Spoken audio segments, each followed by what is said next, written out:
For the first 2 years of the coalition, the current Liberal Party head, Ed Davey, was the Postal Affairs Minister.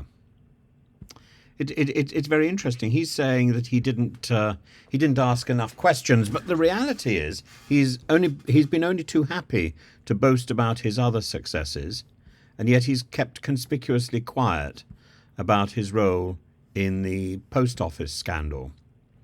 And he was the Postal Affairs Minister from 2010 to 2012, and this time coincided with the general realization that the country's sub-postmasters and mistresses had been part of a huge injustice.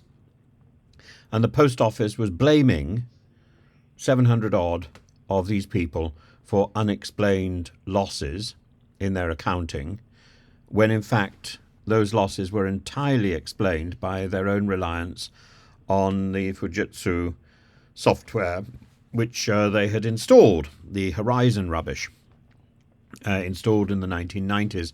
And people died, people went to prison, people had their lives and livelihoods wrecked, they had their public standing destroyed because of the post office's management and determination to pursue people for quite small amounts of money, given the amount of money that it actually costs to take people through the court system, and they wouldn't, and they did it on a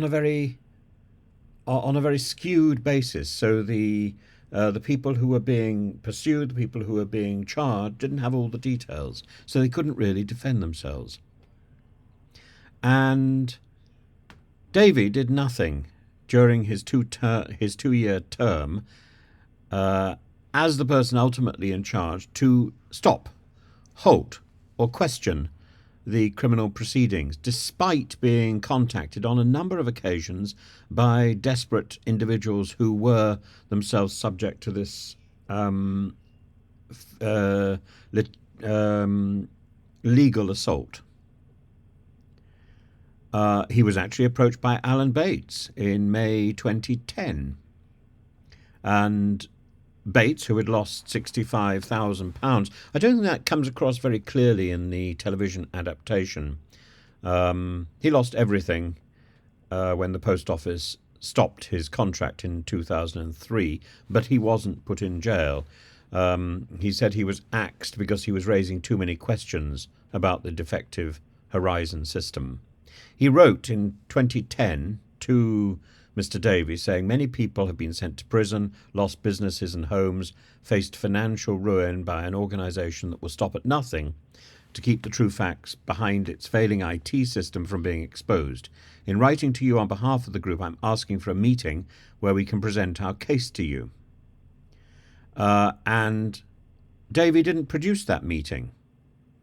He wrote back and said, the integrity of the Horizon system is an operational and contractual matter for the post office and not the government. While I do appreciate your concerns and those of Alliance members, I do not believe a meeting would serve any purpose. Why not?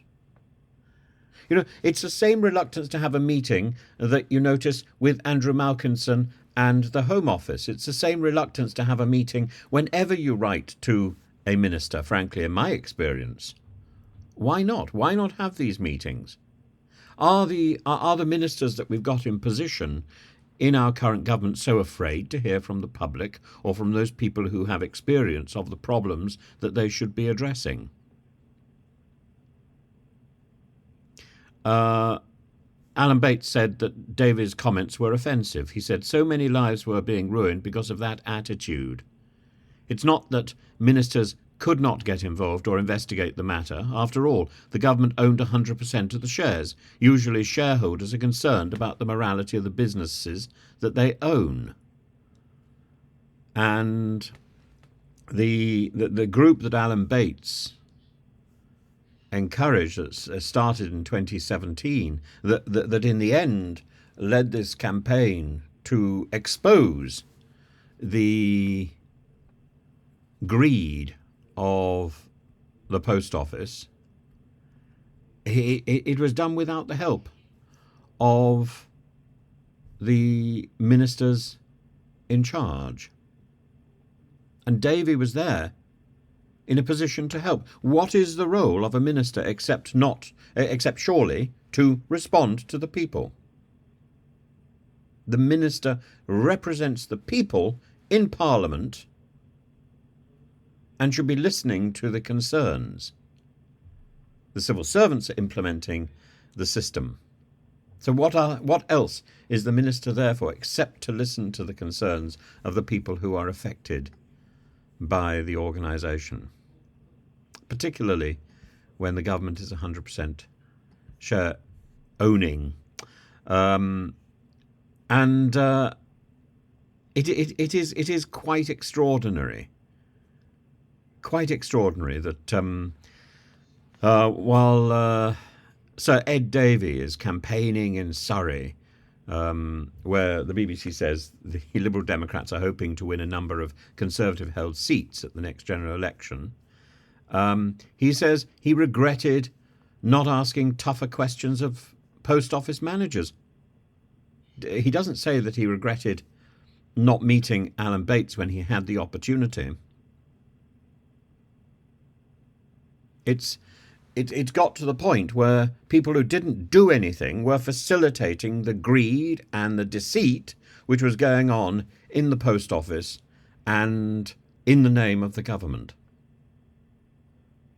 I don't think it's right for the BBC simply to say, oh, he just didn't ask searching enough questions. That's not the case when we know it was reported that Alan Bates wrote to him and he snubbed him.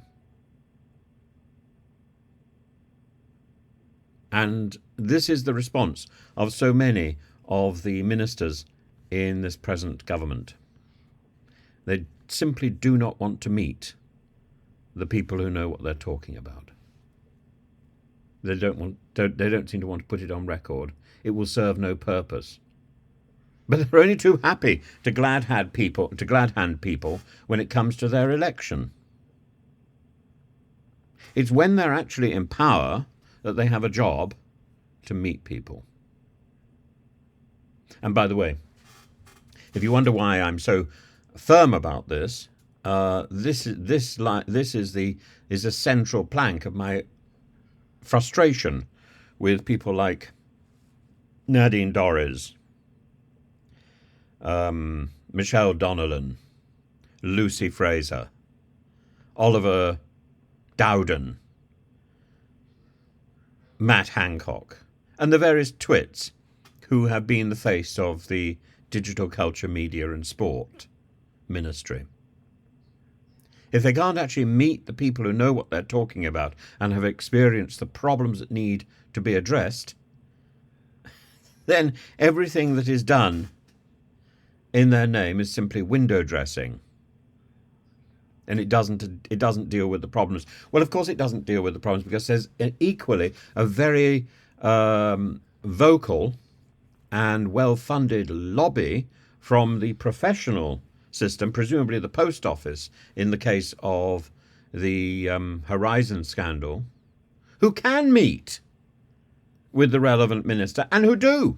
And the relevant minister then says, I'm sorry, I didn't ask the probing questions that I should have done. Why not? Because you couldn't be bothered. You couldn't get off your arse and actually meet the people who had the problem, who had the questions that you should have been putting to the post office. Lazy and useless. You don't deserve to be elected in the next election, Sir Ed Davey.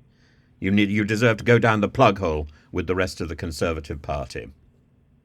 And it's got nothing to do with whether or not you were once in alliance with them as a